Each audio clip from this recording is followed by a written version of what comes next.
when you understand that, oh, it's going to require me of now becoming more of a business-minded person, and understanding that, okay, for me to be that, the best way I can is to surround myself with fucking successful business people and attract the kind of energy I want to be surrounded with, of course, but also the kind of space I want to stand in, firm, strong, and prosperous, right? I don't think anyone was able to replicate, let alone monetize the ancestral soul. I will say you pioneered. Thank you very much. So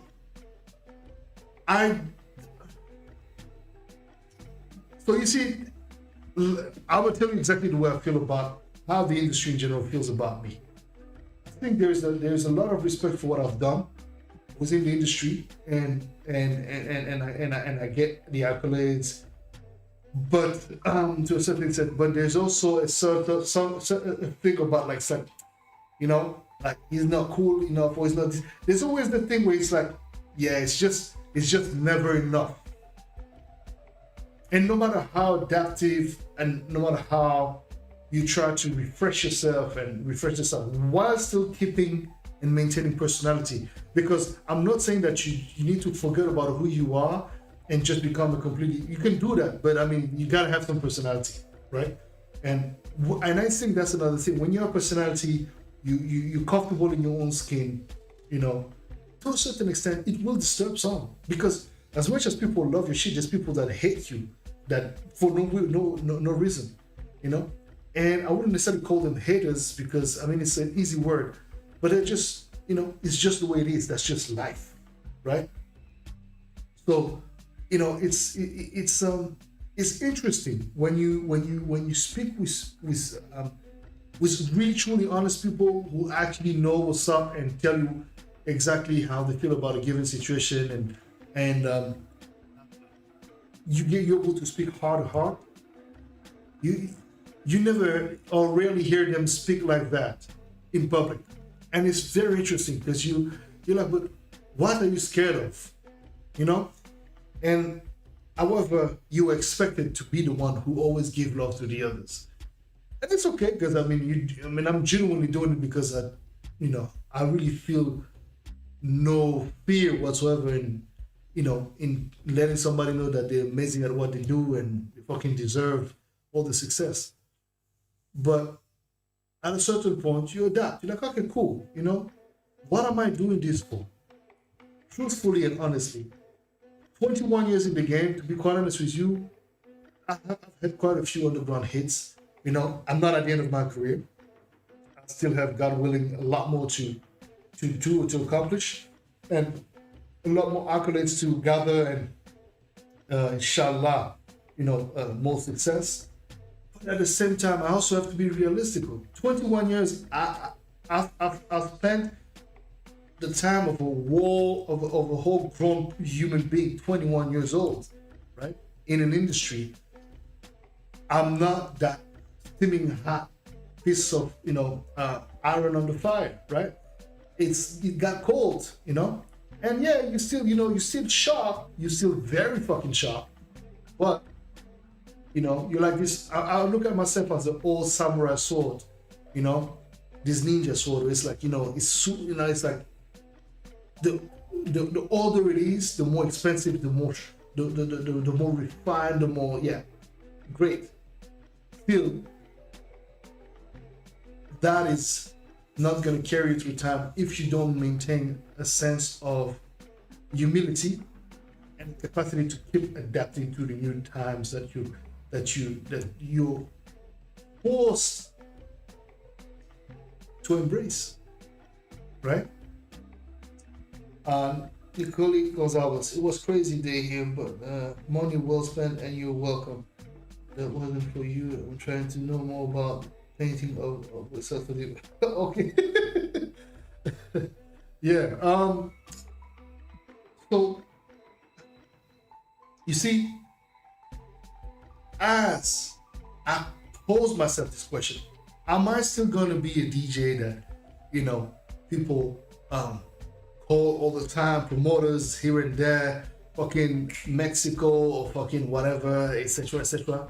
I don't know that. I mean, I don't know what God has in plan for me when it comes to that side of my career. But I do know one thing, is that in this time and age and in this COVID era and post-COVID era, things have changed. I have changed tremendously. And I don't see certain things that most of my colleagues see as sacred anymore. DJing on my YouTube channel every Fridays, I don't see that as taboo. My numbers show, my subscriptions show it.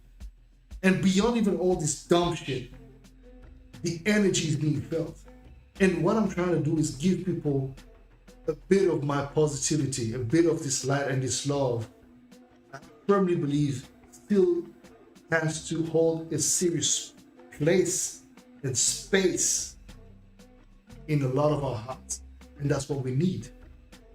The music that plays in the background right now, cosmogenesis.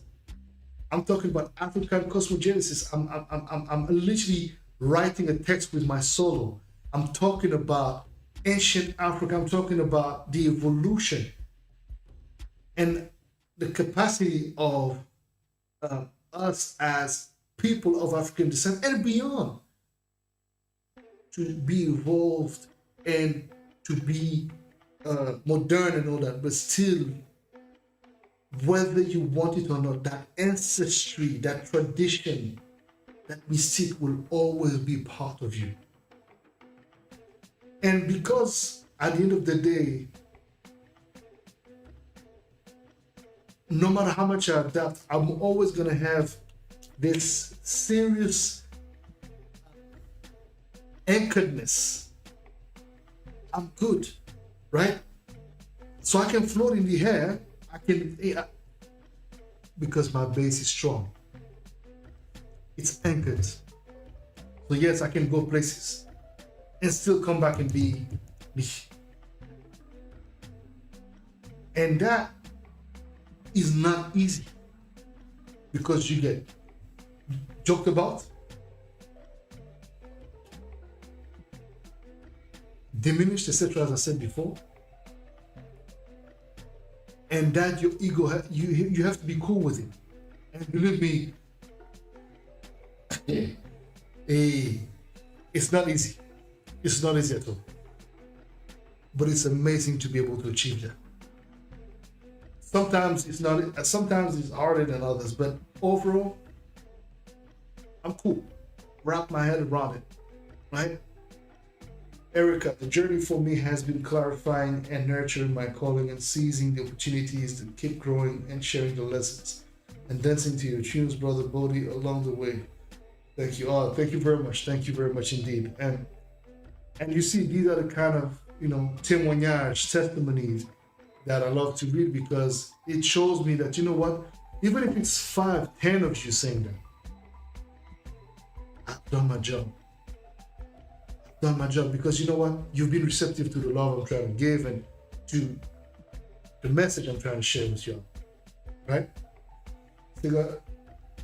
Sigolame Muswete, I think that is why I was never able to fully adapt and embrace other genres of house as much as I did in Sexual Soul till date. Oh, thank you very much. Thank you very much indeed. I appreciate that. But you see, and that's the thing. But okay, you see, that's the thing. This lack of adaptation as well is dangerous. Not saying that your taste, by all means, consume Essential Soul all day. I mean, it's great for business, but technically, there's nothing wrong in the other forms that exist. I think there's got to be a necessary dose of everything, a little bit of everything, because when you eat food, you mix in different spices, right? There's layers, It's just this amazing mixture of flavors, right? So no matter what it is that you eat. And then you're always going to have your preferred kind of food, you know, and Ancestral Soul and the kind of music that I'm doing is, and a couple of other guys also do, you know, is the type of shit you're into. That's fantastic.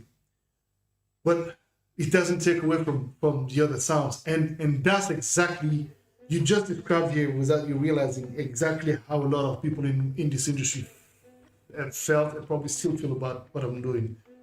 Because Ancestral Soul is not just one thing. It's like a multiverse within that universe, right? It's crazy. It's its own reality within the reality, but that still is the reality.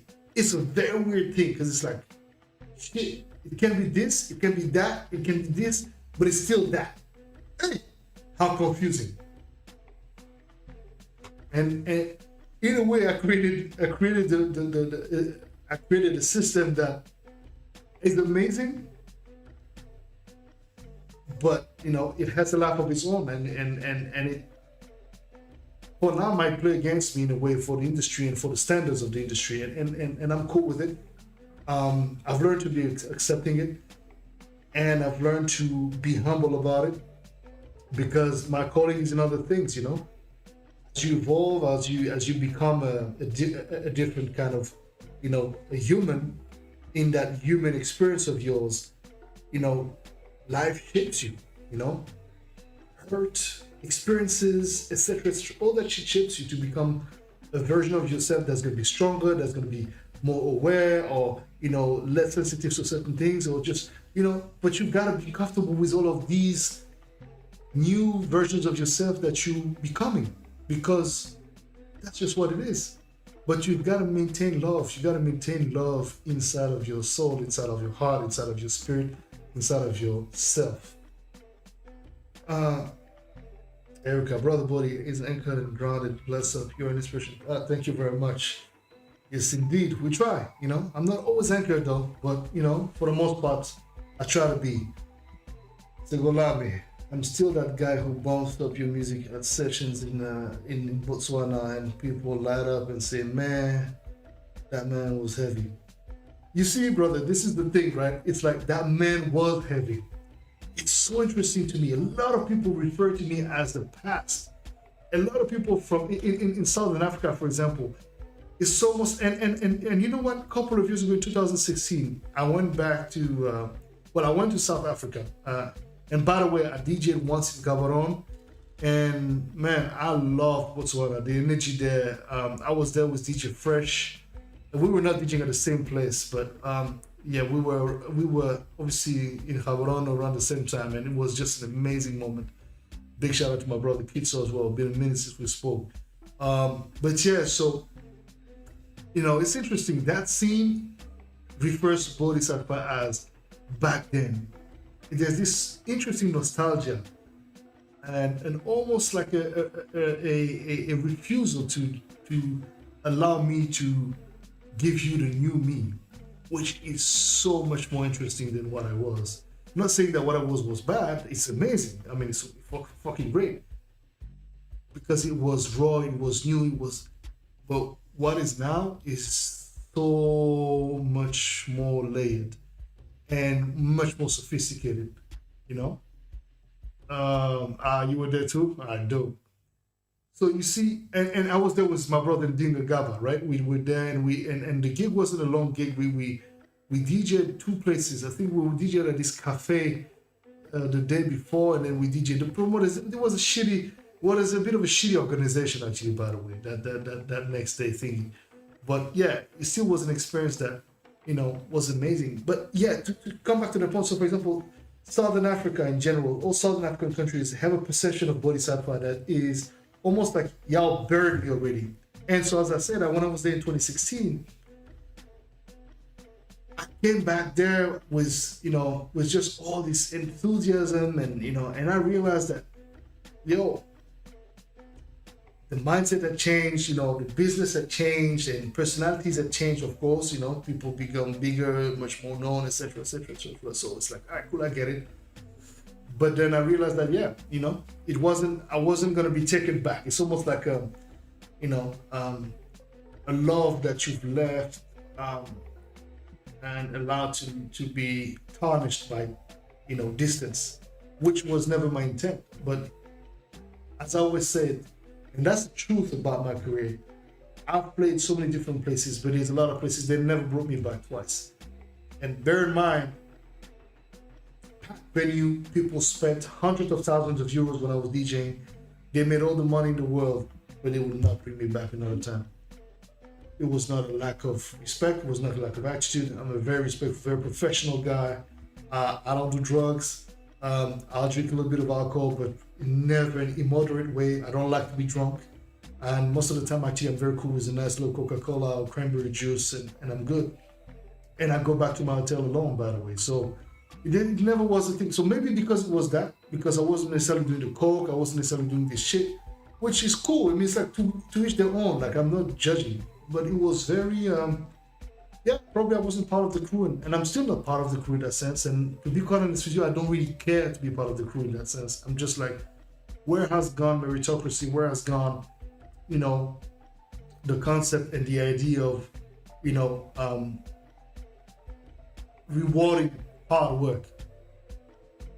And that's what it is. I'm one of the hardest working motherfuckers in this game, and that's a fact. However, I'm not doing it to impress, to get the numbers and the credit and the accolades from my peers. I got that already. So it's not something that I'm trying to prove, but it's just because I'm now working not to impress, I'm working to, and I think everyone should think like that. When you've done the rounds of impressing and doing all of that shit, you've done all that. Okay, cool. Now you're building legacy. Not saying that I haven't done that with, obviously testimonies of people saying how much I've influenced them, and that's amazing. But I'm talking about true legacy in the form of music, where it's like I need to augment my production and productive capacity.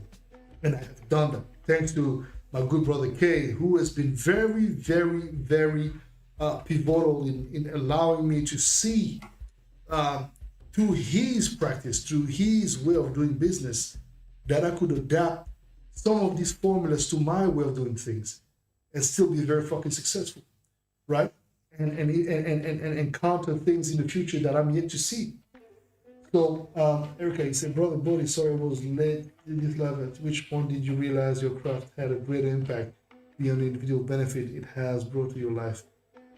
Well, I realized that rather soon, because you've got to understand my calling to music was a therapy, because in our culture in Central African Republic, at least, or in general African culture, we don't have a thing of going to a psychologist or thing like that. We have elderly folks who are kind of like the psychologists, but it's different, right?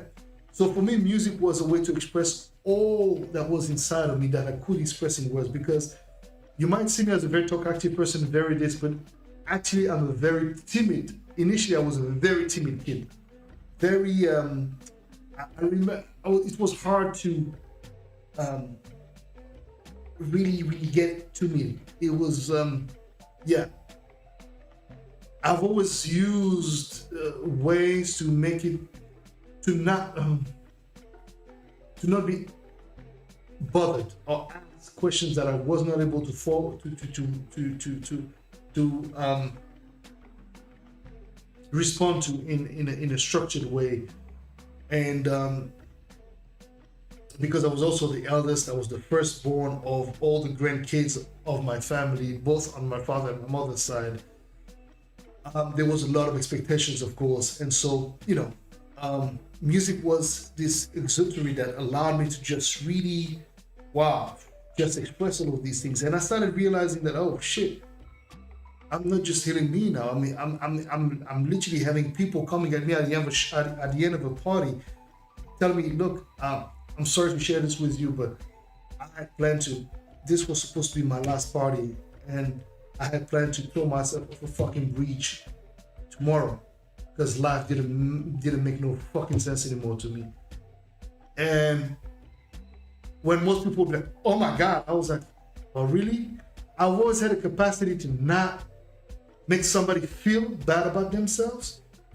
and not feel judged, but try to understand and have a conversation. And my music is a conversation of me with you and you with yourself.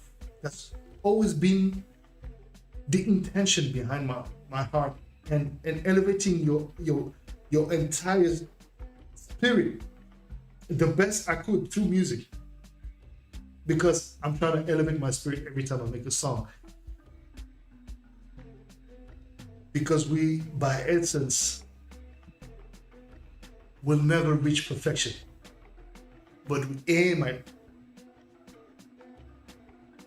poking it, and that's what make us great. And that, in a way, because when you always try to, reach it, even though you might tickle it, you might poke it, but you will never hold it, because imperfection is perfection, in my opinion. And so, yes, I took a long circle to answer your question, but I realized that 21 years, I realized that really early, man. It was already. I realized that even before I really made my big break in the game in 2009. I was already making music for quite some time by then. There was something, and it truly is about personality. I think you can see people who are not animated by love and true, genuine care for others. It shows with time. It may not show right away because they're very good at covering it by, appearing a certain way. But put in a certain situation, you will see the true color. And usually it shows in the music as well. But not always. I've met in my industry, that's why sometimes they say never meet your heroes. Well, I met one and who became my brother, and that's Keisha. Because I remember I was in Central African Republic. I was listening to Keisha's music already, and I was like, we were big fans already back then. So imagine. But some of your heroes will be your biggest disappointments, because the moment you give them an opportunity to feel that they can diminish you, they will not hesitate, because you know what? They're scared of what you can do. When you're actually not here to compete, this is your hero. This is like a guy you look up to, and that guy diminishes you. It can show. And again, you might be the biggest fan of the music, and then when you realize that, you're like, oh fuck, you never listen to the music the same way again. But eventually, funny enough, the same person who did that, we met actually not so long ago, right before this pandemic hit us. And that same guy looked at me with the utmost respect and consideration. It was very interesting to see. And I wasn't contemptuous. I was a little bit guarded, but I was still, warm, because I understand, right? This is the thing, I understand. So I'm not mad at you. I understand. I find it unfortunate, but I understand, right? So, yeah, man. The music is something that the message within the music is something that takes time to shape as well. It takes a long time to shape it.